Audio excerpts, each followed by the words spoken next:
This episode is brought to you by The Wellness Summit, 2 days that would change your life forever. For tickets, go to thewellnesssummit.com. TheWellnessCouch.com, streaming wellness into your lives. This is Up for a Chat with Cindy O'Mara, Karen Smith, and Kim Morrison.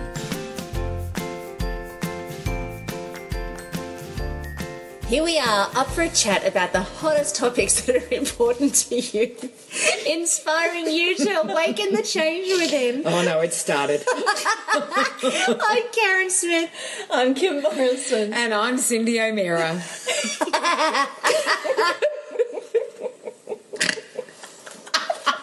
You snorted. I did. It was perfect. It was so funny.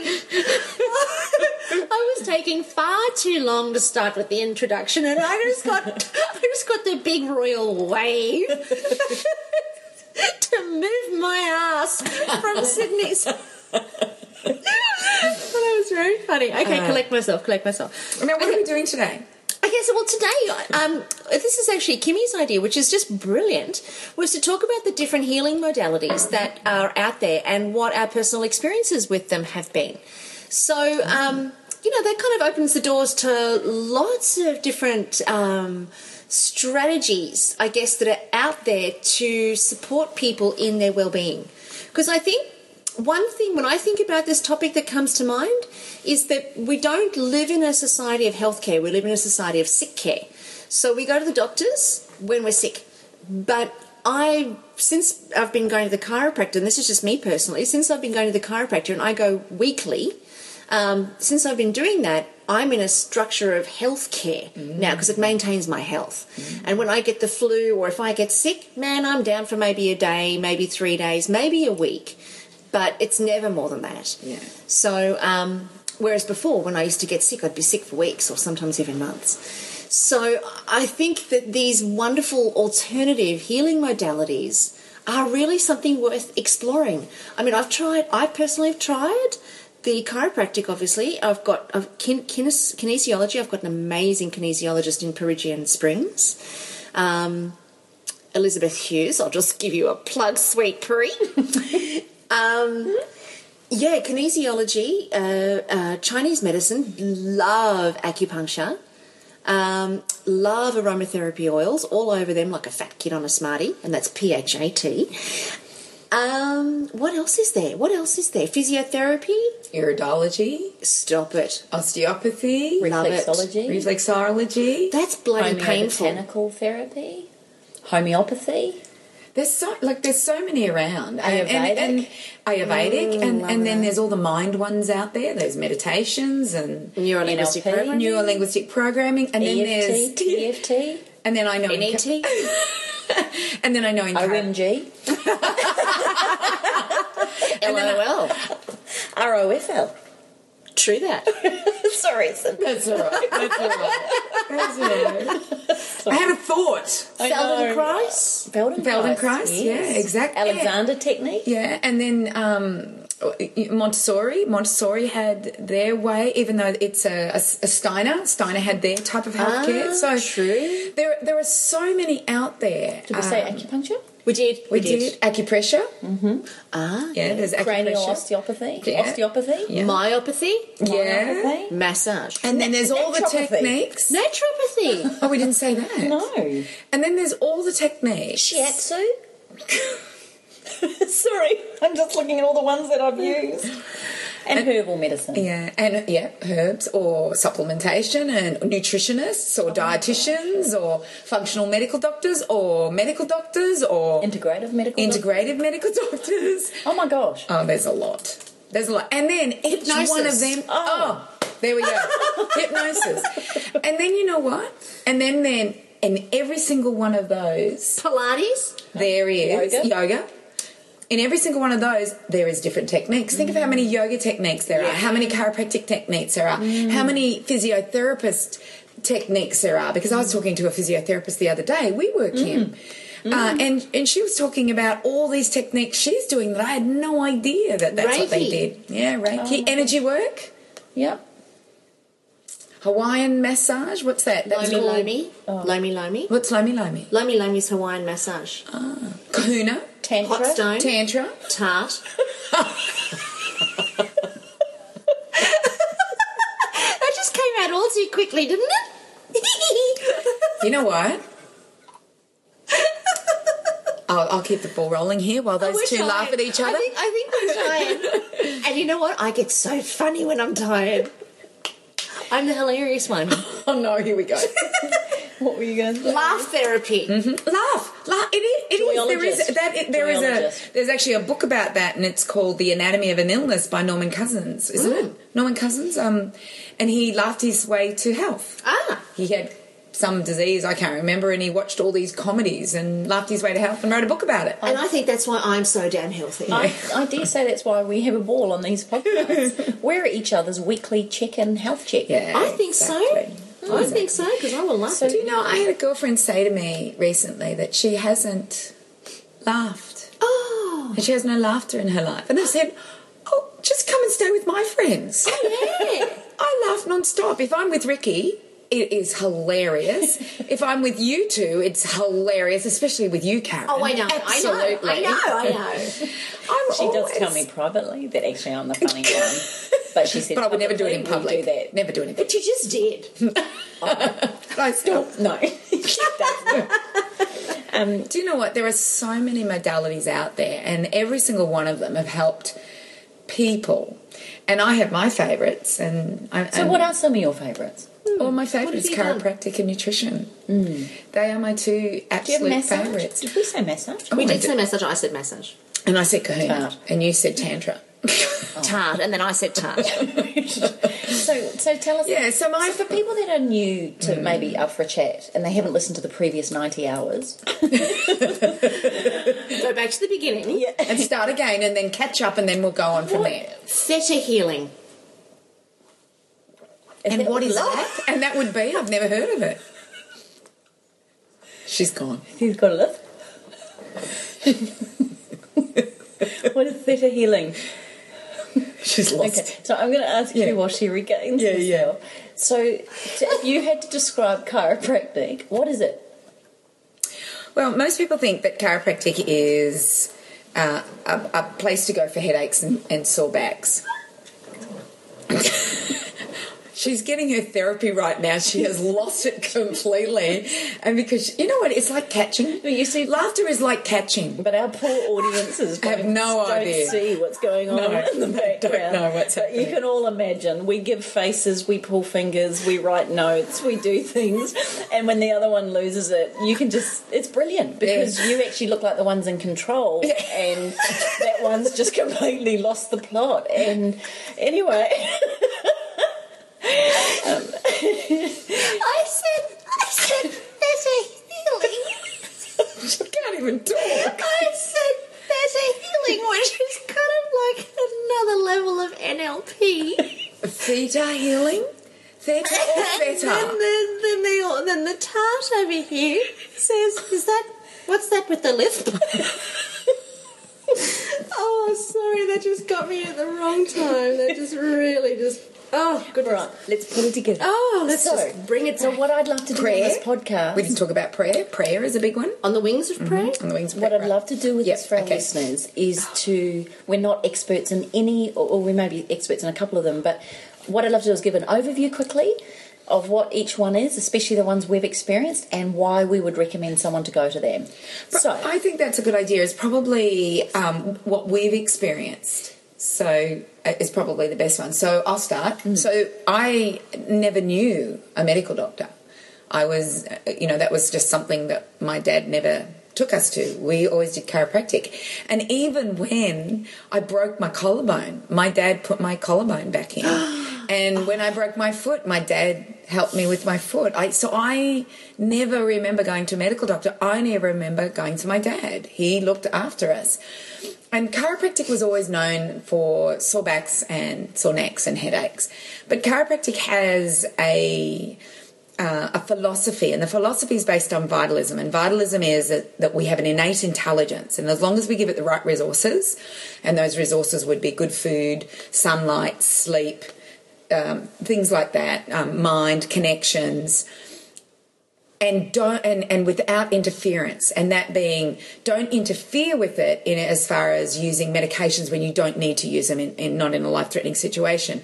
And the big one with chiropractic is non-interference to the nervous system.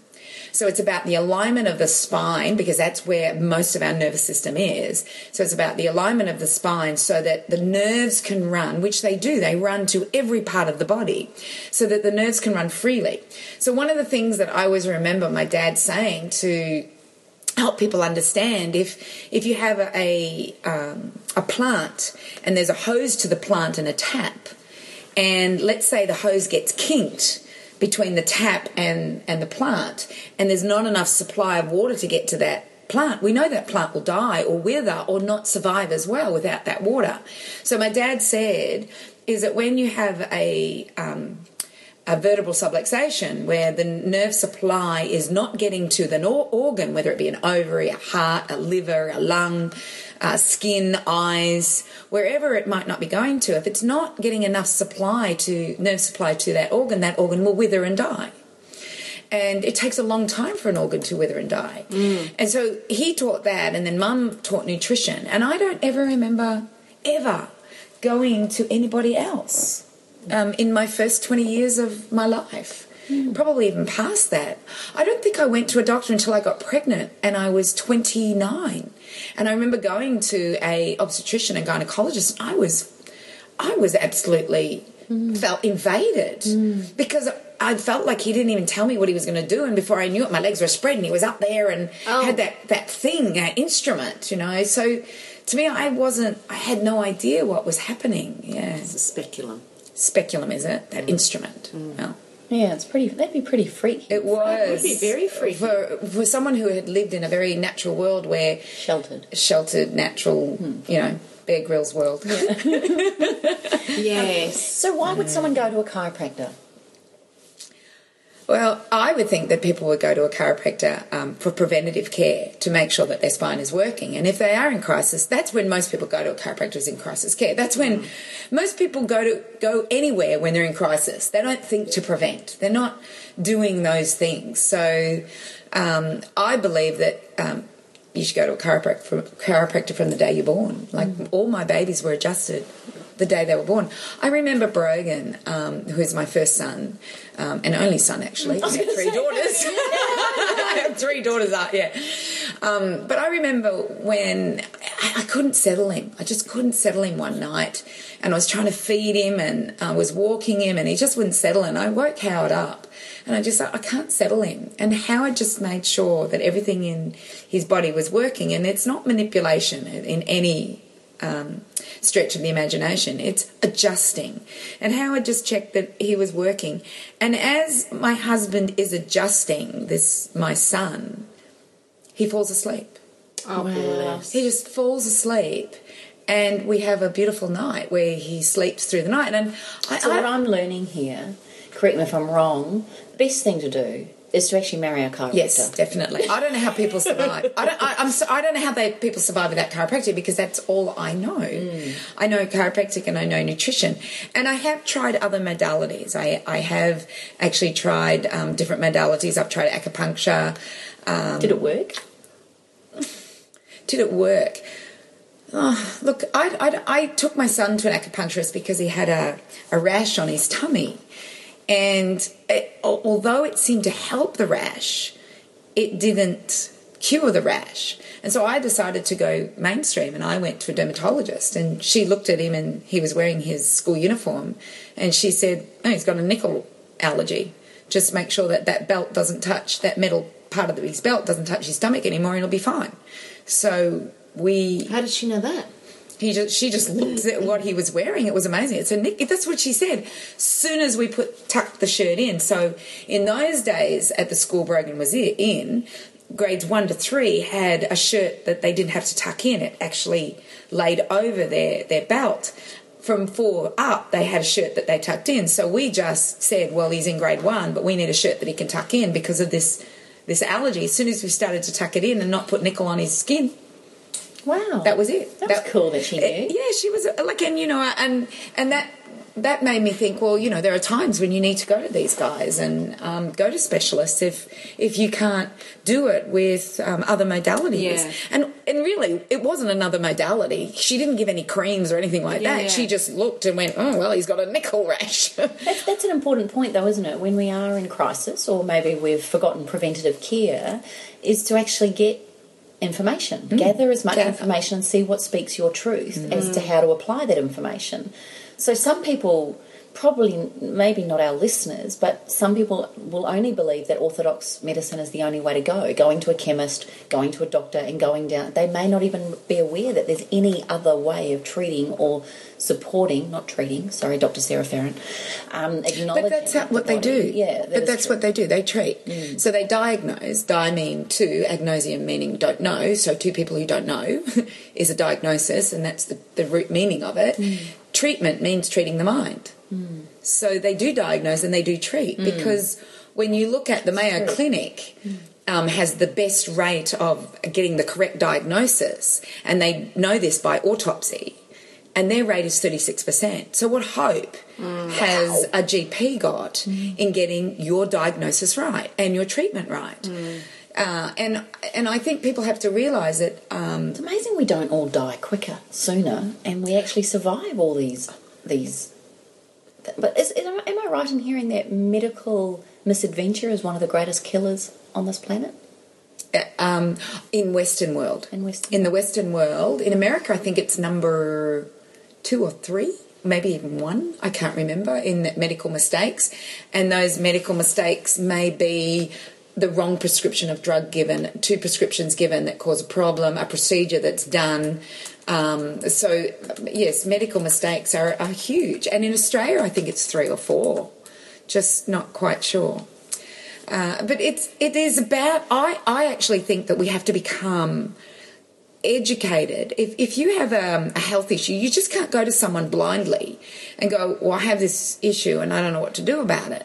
Because then they'll go, oh, well, then you have this diagnosis and this is the treatment you should have. And that's not just medicine, that's naturopaths and everyone like that. And I know you have to trust people, but I also don't think you should go in blindly. I think you should understand what your health issue is, and understand what's happening inside your body and gather information, as you said, and then find somebody who can help you, and that you can trust and you can follow them. And I actually wrote about this today in my newsletter. I said where it may start to come with someone that's talking to you, like we may be talking about something right now and up for a chat, and it may lead them to another place, not necessarily to one of us, but it may lead them to another place that then enables them to help whatever condition that they've got. And I'm looking at Karen right now. She's having a SPAC attack, right? What's happening? Have you reading something? Yeah, this is mind-blowing. In 1999, there was a report that came out that said that up to 98,000 people die each year in the US because of mistakes in hospitals. Then in 2010, another report came out saying that it's now up to 180,000 patients under Medicare alone that are killed in hospitals each year. And now a current study at the current issue of the Journal of Patient Safety says that numbers may be much higher in 2014, between 210,000 and 440,000 patients each year who go to the hospital for care suffer from some type of preventable harm that contributes to their death. Wow. It's the 3rd leading cause of death in America. 3rd. Behind heart disease, which is the 1st, and cancer, which is the 2nd. And you know what they've failed to talk about now is autoimmune disease. And I believe a lot of autoimmune disease is physician-induced, or I shouldn't say physician because that's pointing the finger at a physician, but political medicine-induced. Yeah. And political medicine-induced saying that you must give your child 114 vaccines. You must give antibiotics for earaches, colds, flus, stomach aches, whatever. You must give your child Panadol. You must give vitamin K. You must, it's, I actually think it's far higher, but they're not they're not even talking about autoimmune disease in these studies. No, what they're saying here is that figure, now they're actually saying that when they extrapolate the figures, the deaths averaged 210,000 patients each year. Wow. And this is the baseline. The actual number more than doubles because the trigger tool doesn't catch errors in which the treatment should have been provided but wasn't. Wow. Because medical records are either missing or they don't hold the evidence of the harm that was created because the diagnostic errors weren't captured. That's frightening. But I think it just points to the fact that we need to become more responsible for our own well-being. I think that's absolutely the truth. And it's actually unfair of us to put all this demand on these hospitals and these people who are probably overworked, underpaid, long hours, shift workers. I bet some of those mistakes are preventable just through their own self-care and responsibility. Well, when you see young interns doing 12 hours a day, 10 to 12 days straight, some of them in emergency care, that can't be healthy for them. No. And you cannot do that and expect these doctors to not make a mistake. Like, to me, the whole system, number one, we rely on them. We give them total responsibility. Yeah. And number two, we believe they're gods and that they will have the answer for us. And number three is that they're overworked and underpaid. Like, I look at what interns are making an hour and I think, you go to university for 6 years to make $35 an hour? Seriously? That's what they get paid? Wow. In the government system, in the hospital system, they're getting paid $35 an hour. Does it really augur well for wanting to study it, especially now that the HECS fees and everything's going up so much as well? Yeah, and they come out with huge debt. And that, they've got to pay their debt off, but then they've got to decide, do I become a specialist or do I become a GP? And that's a big decision for them. It is, and we were talking about one specialist that we know that all he does is lap band surgery, making an absolute fortune. So chiropractic definitely is a main port of call for you. Is it for you, Karen? Yeah, for sure. Chiropractic never used to be for me.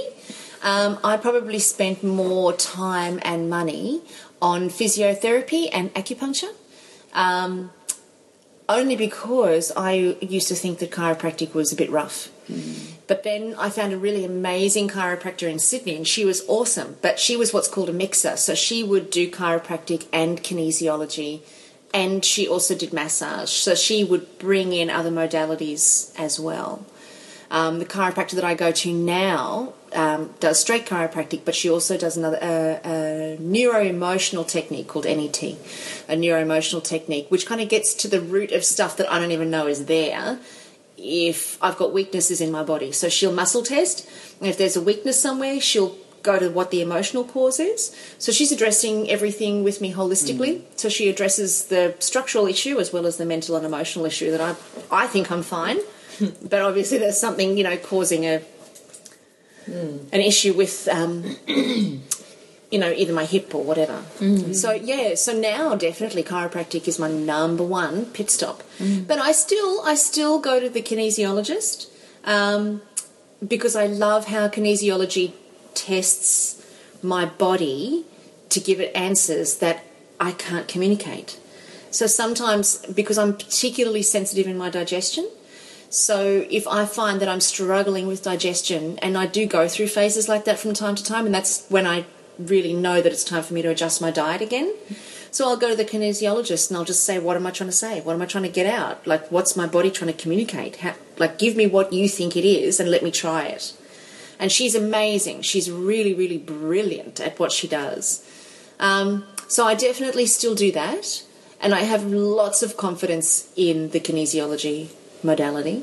I have a lot of confidence in neuro-linguistic programming also, only because I'm a master trainer in it. But I have to say, there are very few people who have the skills in NLP or master skills in NLP that can also relate it back to psychology.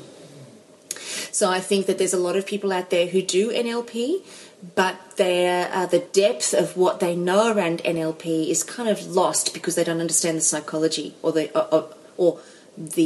psychology of the human psyche. I think that they miss that bit. So, can I, if I can just interrupt you on that point, I think there's therapists for everybody. So someone who's on a new journey in this would probably love to relate to someone like that who didn't go too deep. And I think that's the other thing about therapy is there's therapists and there's therapists. Yeah. Within each modality, there's different therapists. Yeah. Some amazing ones, some more detailed, some...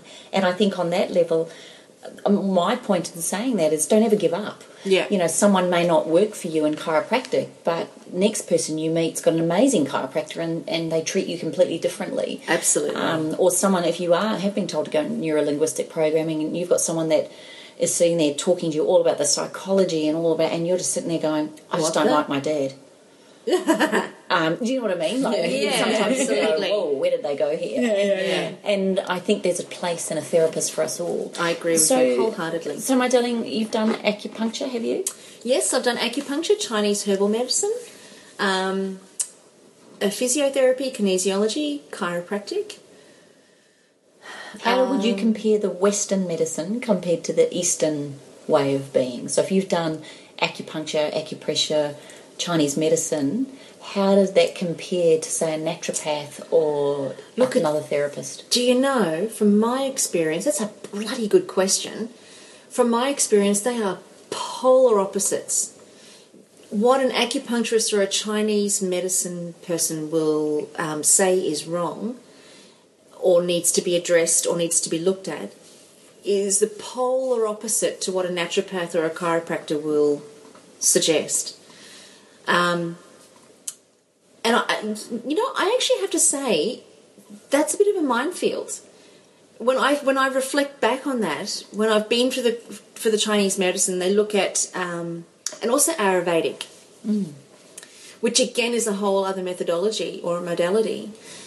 It's a bit of a minefield because you don't know where to go. Like one will say, you need to eat for hot and cold in your body, and certain parts of your body and certain parts of your body are hot, certain parts of your body are cold.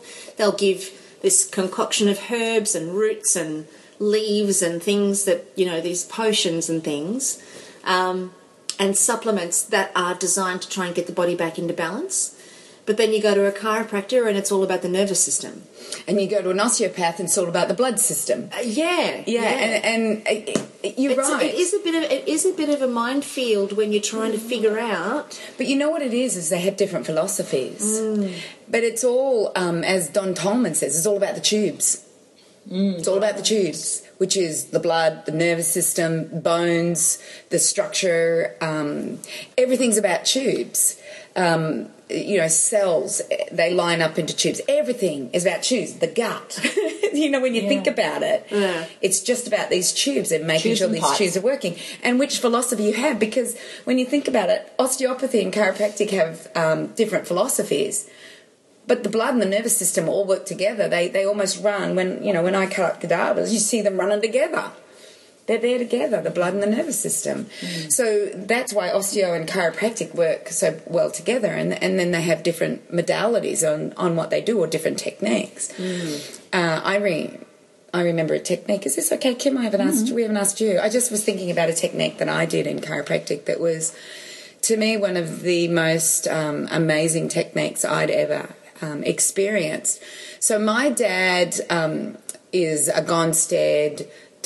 He's mainly done Gonstead, I think a bit of diversified, SOT, and he does a bit of NET. So, and people will be going, what is she saying? But these are 4 things that he's always done.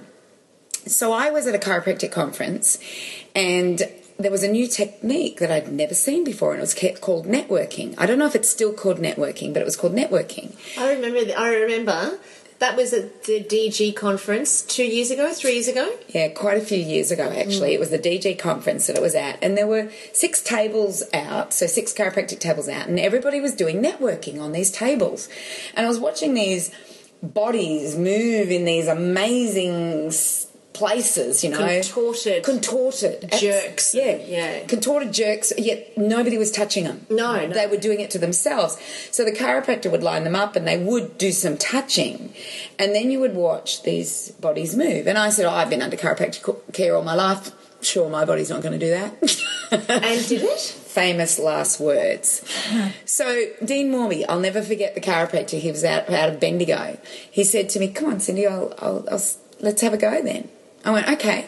So he laid me face down, and I swear he just touched my neck just a little bit, and I had this, like, it was like a scratch, a feel that I had to move, and I stretched my neck as like I wanted to do it, and then I noticed my thoracic. I started to stretch my thoracic. And then he touched somewhere else, and very lightly, like a feather touching your skin. That's all he did. And I wanted to stretch my legs, and I don't know, I was doing these really weird contortions. But I thought they were little. I thought they were mild little contortions, and I felt like I was just doing a bit of a stretch, but nobody could see what I was doing. And at the end, Dean said, "You can sit up now, Cindy." And I looked around, and there was a circle of people around me. Just everyone had stopped adjusting, and there was people watching me.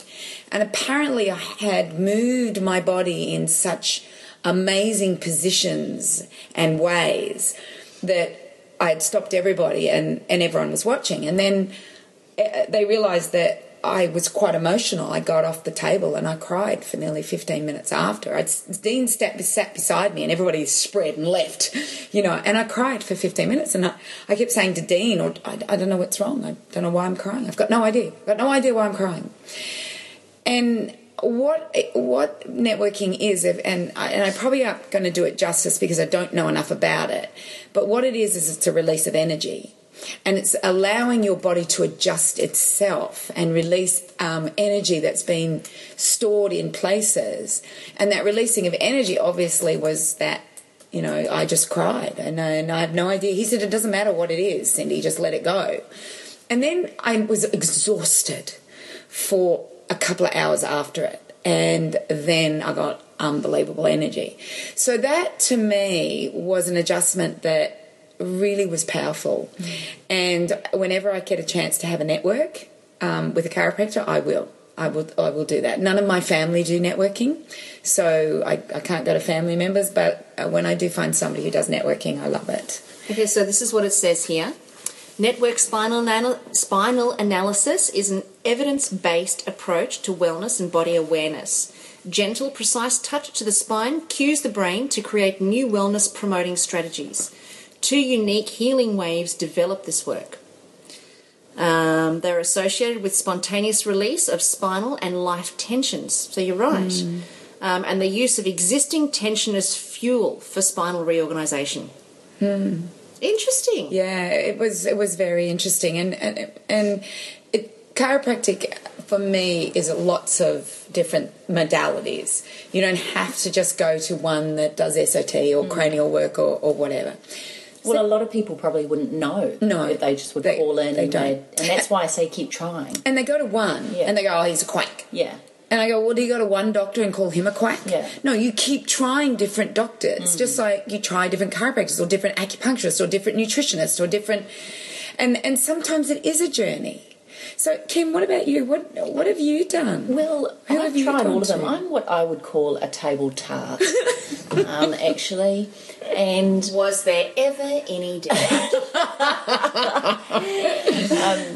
I'm Finally, interested. she admits it. I probably have.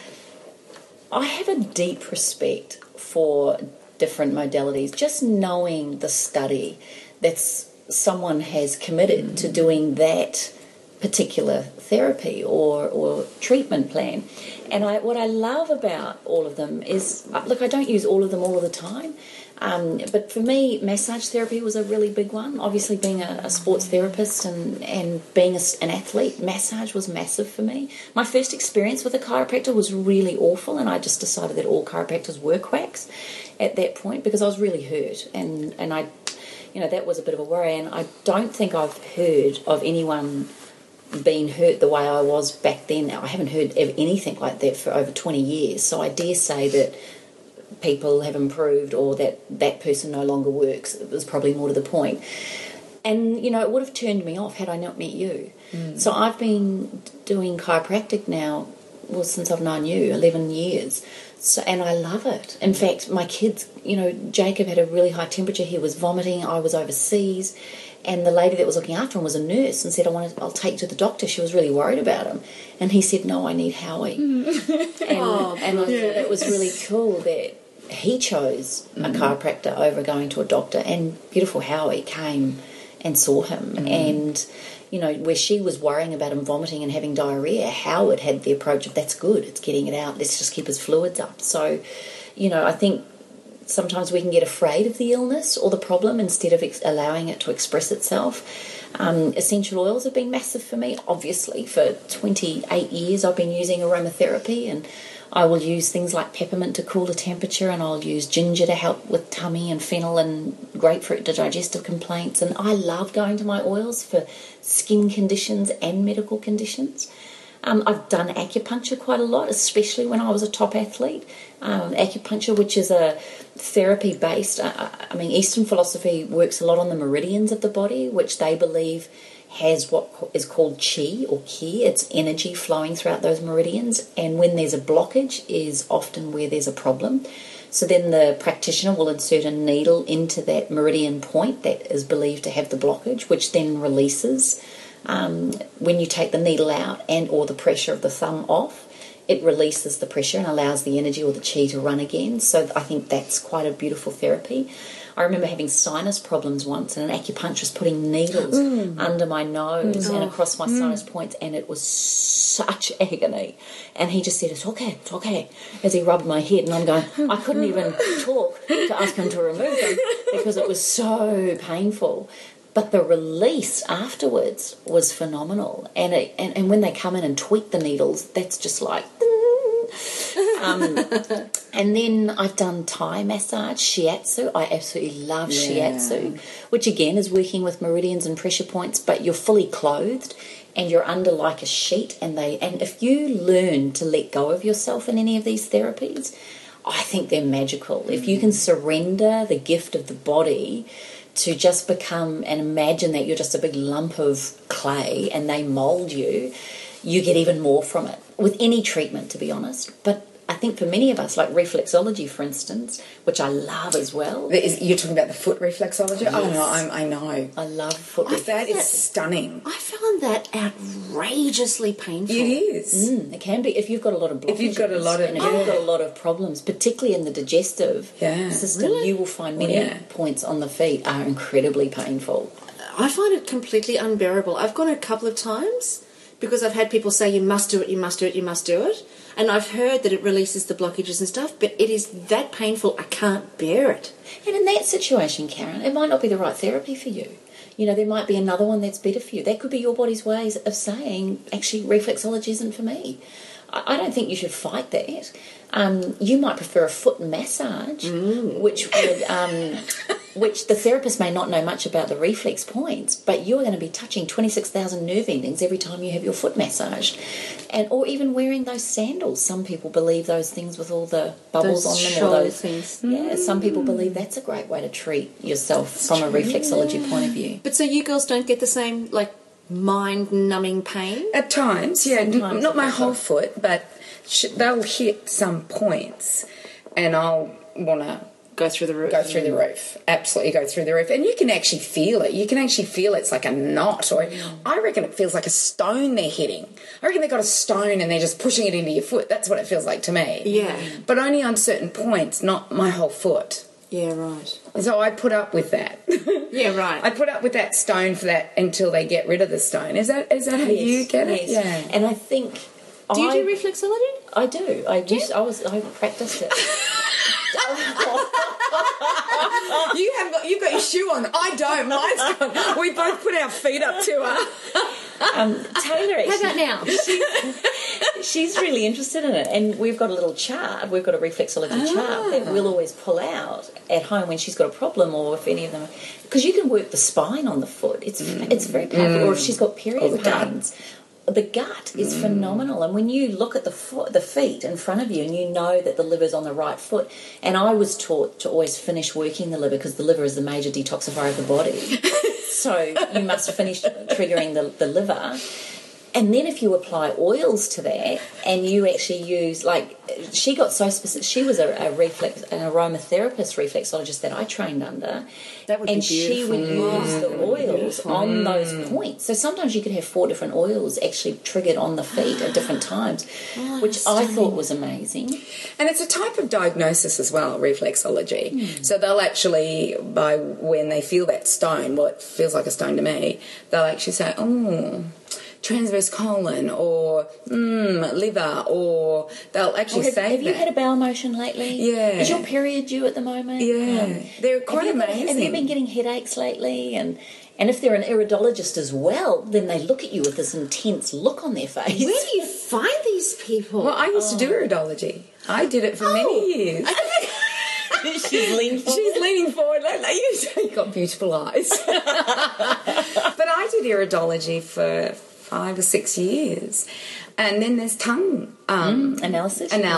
There's tongue analysis. It's actually brilliant. It's brilliant because the tongue is connected to the gullet, which is connected to the stomach, which is connected to the gut. The tongue and it is actually tells you a lot. The tongue and your stools are 2 places that can give you instant information based on where your body and health is at.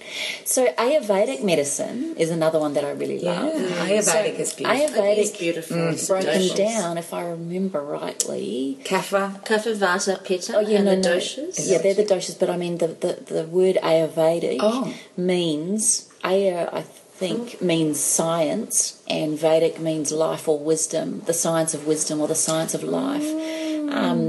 And when they talk on those 3 doshas, the Vata, Pitta and Kapha, when you actually look at those and how you can be a combination usually of 2, it even goes right into the nutritional aspects of the sorts of foods. So if you, and I don't know enough, I don't remember enough about it, but I know if you are a certain type, you will be more prone to liking spicy foods.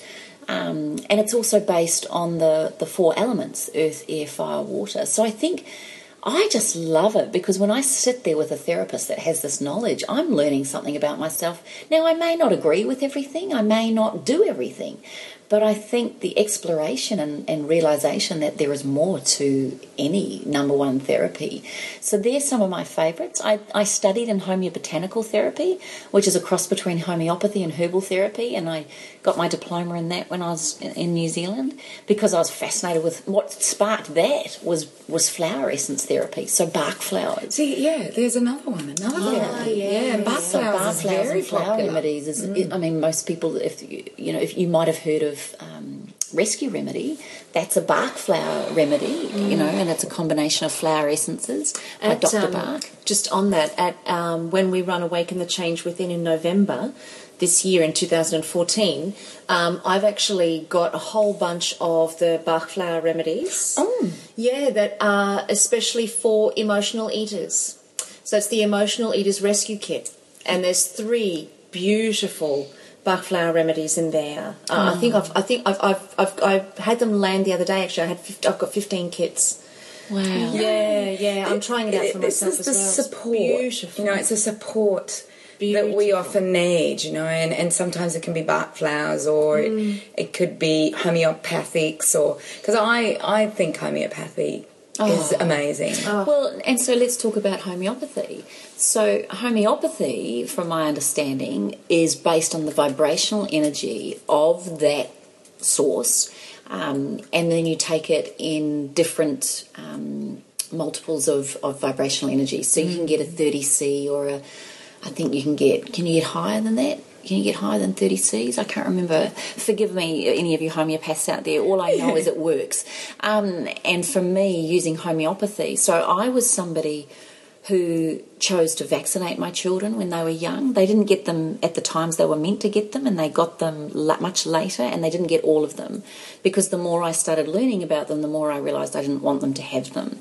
But I did. And then for years, especially after meeting Cindy, I felt so guilty and felt like I'd ruined my children's lives. That was just my own personal story and my own thoughts. Then I realised I did the best I could with the knowledge and skills I had, gave up beating on myself, and realised that I'm very blessed that my children are robust and healthy, and I have to trust that that was the path that we chose. And again, I'm not knocking it because for some people it is their absolute truth. But where I stopped feeling guilty was when I met a holistic medical integrative doctor, Dr. Jung Price, who I talked about my fears around that, and she understood. And so she gave me homeopathics to treat my children. And so I did that over a 2-year period. Now, it wasn't so much about the vaccination, because the vaccination actually isn't the issue. It was all the additives and things that I was worried about. And though that 2 year of homeopathic treatment for my children, I now feel I've done, again, another thing to help their health and well-being. But again, you do the best you can with the skills and knowledge you've got. So meeting Jung was another, I'd never been to a practitioner like her, and I loved her kinesiology and her diagnostics and the way she used naturopathy as well as she used a lot of herbs, and we used remedies along those lines as well. So the one that I struggled with the most, probably, not because it didn't work, but cooking up my Chinese herbs. Oh, isn't that just hell? Oh, I really horrendous. struggled with cooking up all these herbs and the smell of them and then drinking it. It was like telling me to drink a bone broth. It's worse. I don't know. I think I'll do the herbs. Anyway, that was another brilliant therapy in the way that Chinese herbalism. I love it. It was just, again, I don't know a lot about it, but I surrendered to it and went with the flow and loved it, and it healed the skin condition that I had.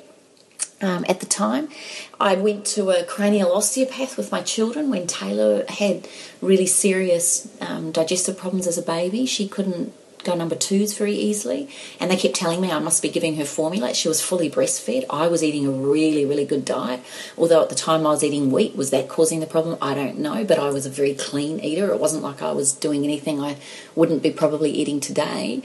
And it was seen a cranial an osteopath, and his name in New Zealand was Dr. Lala, hilarious. But he actually told me he treated Taylor on this particular day, and he said, she'll probably have a bowel motion within the next 2 hours. And I thought, yeah, they all say that. And I was driving home thinking, I've tried one more, darling. And she's going, Mummy, I need to go to the toilet. And she had to go within 10 minutes. Bless her. So, when things like that happen, I don't need a scientific explanation. I'm just grateful that they work. So, and the problem is they call that anecdotal. Right. They call it anecdotal, and I'm so sick of hearing that. I go, I like. You mean it was in my head that I made it? No. Anecdotal just means what happened to one person.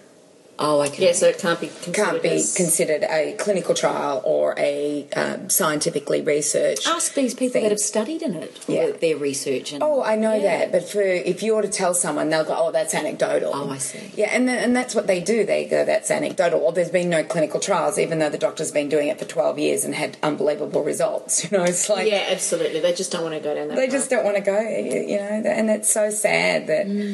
somebody could be helping so much as what you said, and then they make these... Her digestive system was fine after that. Yeah. 2 years. She was amazing? Hospitalised. She was given lactulose. She was given Lamisil or whatever I think it's called, something around another... Kimmy. I was lost. And then went to Dr. Lala, and he... Dr. Lala? Dr. Lala. I tell you, any Kiwis, any Aucklanders listening to this will know exactly who I'm talking about. Dr. Lala. We all went to him. He just became our guru, and he was disbarred. He was a general practitioner as well. Oh, you're joking. Yeah, and he was disbarred from the general medicine, and we didn't care. We wanted to go to him. I believed in him. There's a guy up here that was going to be disbarred, wasn't he? Because he was treating cancer patients with... Well, not giving enough drugs. There was one that wasn't prescribing enough. Prescribing enough drugs. Yeah, it wasn't prescribing enough drugs. And this is political medicine. I think most medical doctors are there to help. It's political medicine that is creating a big issue. I'd love to go back, way back. And where did we first start to... What were the healing modalities of... thousands and thousands of years ago? And if we go way back in time to the hunter-gatherer, let's say, they knew of herbs and foods. That's what they used. They used herbs and foods and plants in order to... Poultices and things, didn't they? Yeah, to heal. And I remember reading the book Mutant Messages Down Under, which was the culture of the Australian Aboriginal. And the Australian Aboriginal... That's right. had a very different healing art form. And they believed in that the body knew where it should be and how it knew to be healthy. And they used a lot of plants and a lot of medicinal art forms. I guess more plants than anything. But I remember when I was reading it, they talked about, like, and you're going to gross out at this, Karen, Okay, so you might as well just get grossed right now. No, it's actually not. But what they would do is that they would carry, this is what is said in the book, they would carry a possum a stomach. So it would be a thing that they would carry with them. And then the women, the Aboriginal women, could control their menstrual cycle. And they would empty... Because they were carrying a possum? No. They just could control it. And they would empty their menstrual cycle each day into the possum stomach. And then herbs would be added to it. And there would be a black tar that would be created. Even Kim, you're grossing out here. I'm fascinated with this one. Yeah. So there would be well, you think about why do we menstruate? We menstruate because we haven't got pregnant. That nutrition is there in order to have a baby grow. Are you going to say they ate it? No, they didn't eat it. No, they didn't eat it. So carry on with the black tar. Okay, so they got this black tar that is probably fermenting, and they add things to it. And there was a story about one of the Aboriginals fell down a cliff and broke his leg where the bone was poking out. And the two they call them medicine, or like witch doctors, but they were called medicine men and women. So two medicine men and women got in either end of the Aboriginal, of the man that had broken his leg. And the medicine woman put the black tar on the leg, and in 24 hours that leg was healed and he was walking. And this was witnessed by a white man, or a white woman, I should say. So we realise that we don't realise where maybe some of our traditions are coming from, but many of them are coming from culture and tradition.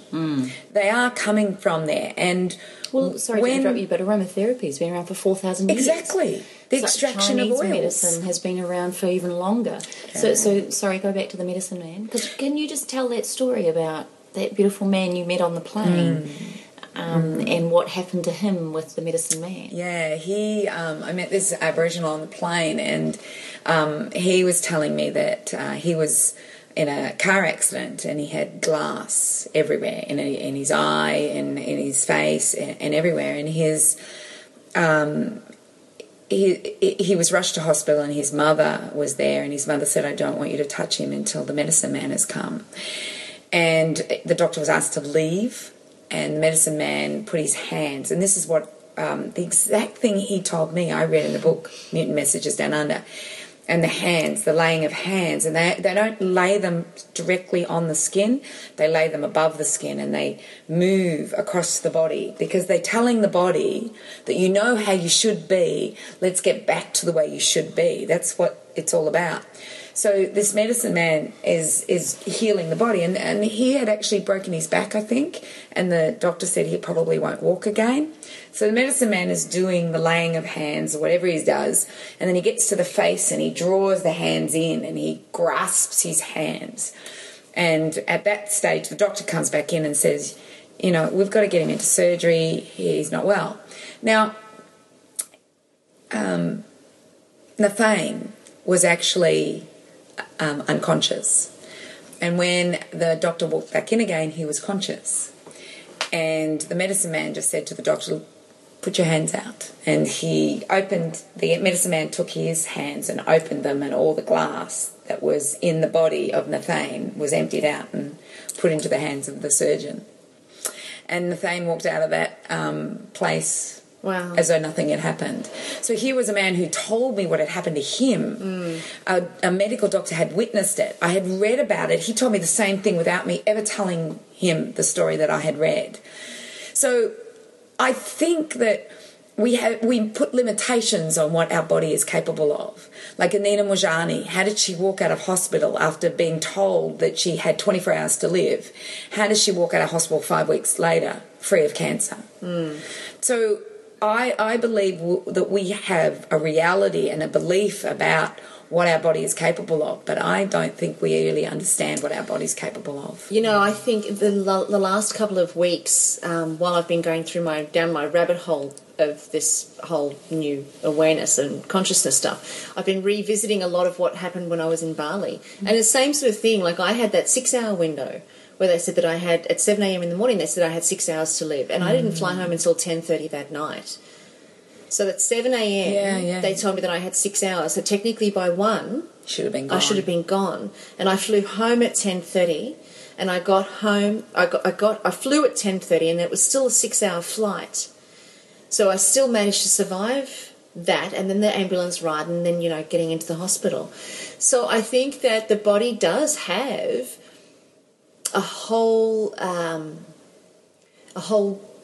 systematic way of managing itself, that if we don't interfere with it but we support it, then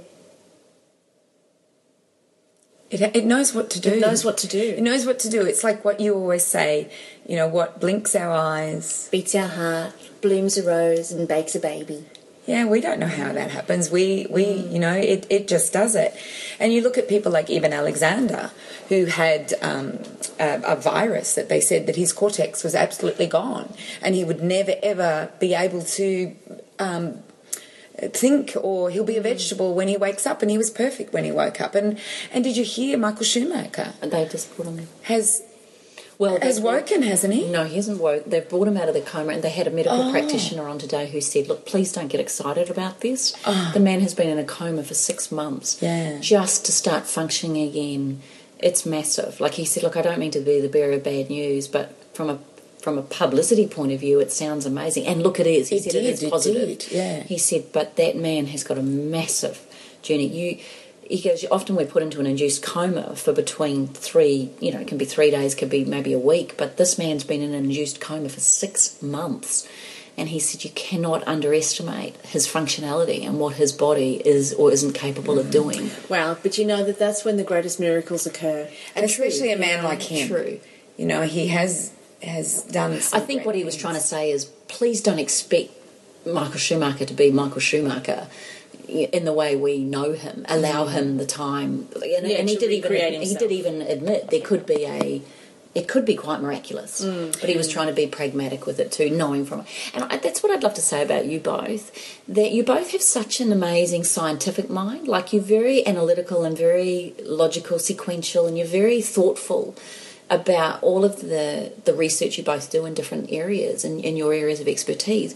But what I really admire and love about you both is that you are also willing to explore the unexplainable, and you're also willing to participate in what would be, some people might see as quackery or witchery or weirdness or whatever. And totes. I think you do, but I think what's beautiful about it is that you give hope for people, that you can be very analytical and logical and someone that's very powerful and all those things, but you can also soften and surrender and accept and embrace this innate intelligence, that some of these more alternate or alternative therapies actually support the body to do its greatest work. And I think sometimes we don't even have to explain it. No. It just works. So, Kim, if you were going to sum up what you think, if someone's in a crisis, and you were going to sum up what we've kind of talked about in this last hour, what would you advise them to do? Ring Howie.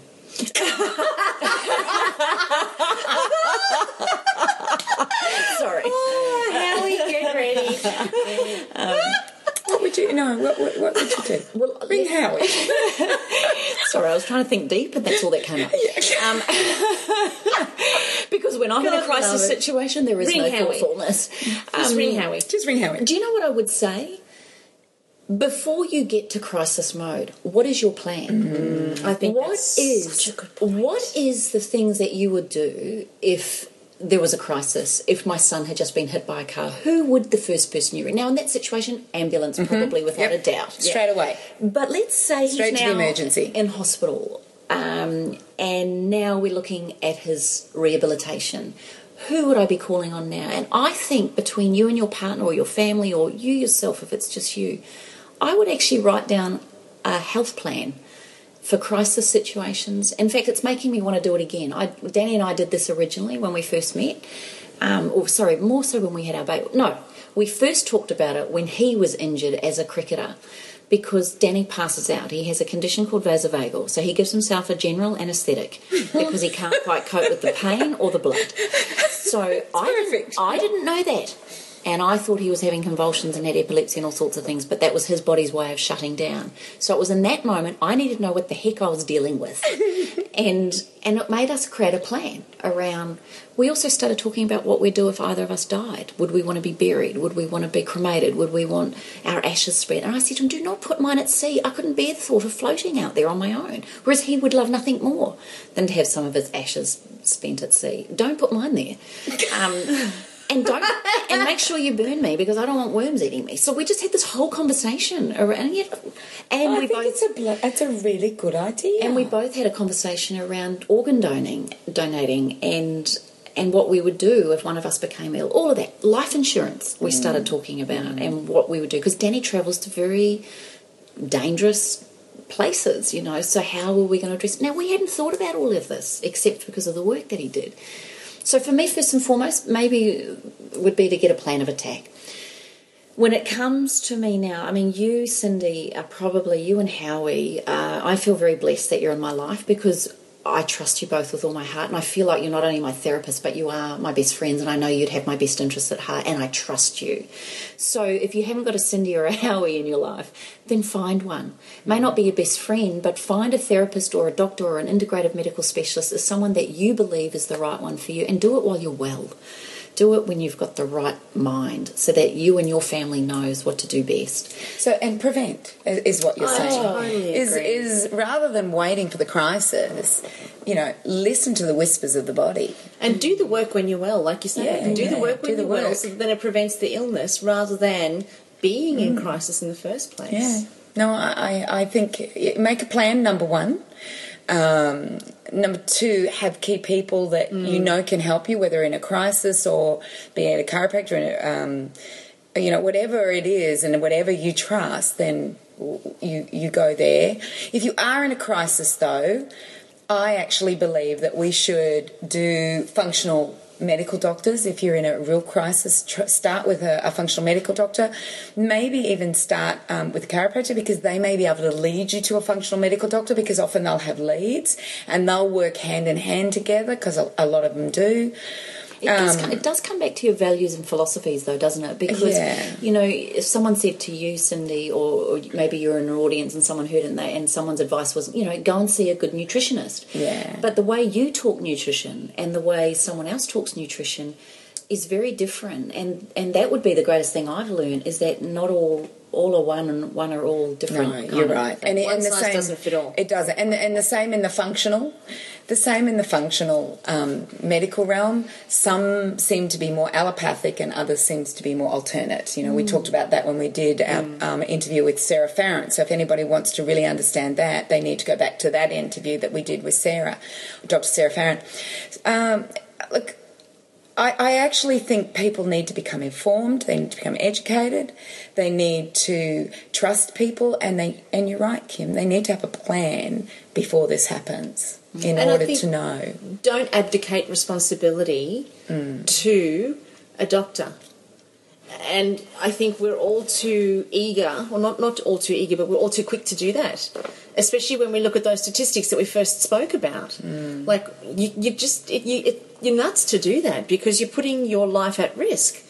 I mean, granted, they probably know more in some aspects, but there's also the chance that they don't. I remember when Matt's dad had a stroke, I stood absolutely gobsmacked at the hospital thinking, people have been having strokes for hundreds and hundreds and hundreds of years, and we've been investing so much money into brain surgery and understanding the way that the brain works. And his father had a stroke, and they had him in a coma, and the doctors were saying, we don't know what to do with him.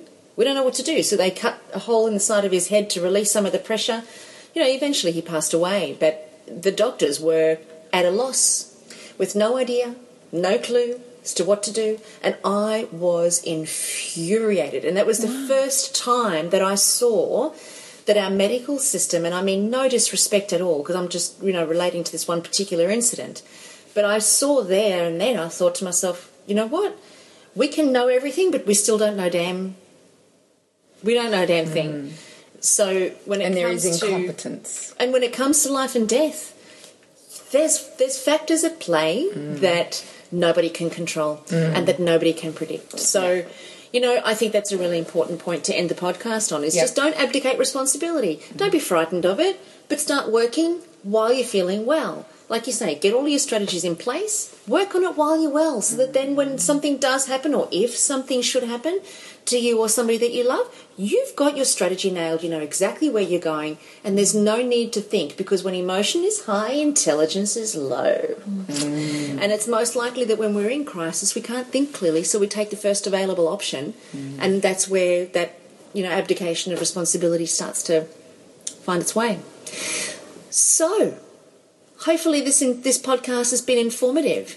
I think that another way to start to arm yourself a little bit with education is to make sure that you attend the Awaken the Change Within retreat.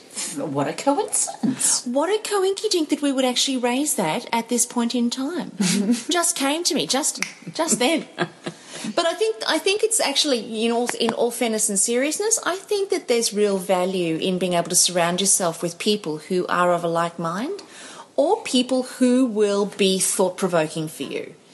And if you listen to the podcasts and you enjoy the podcasts and you like the rabbit holes we go down, each of us in our own individual ways, then coming along to Awaken the Change Within retreat in November may be the very next step for you to start to explore outside of the box that you currently live in.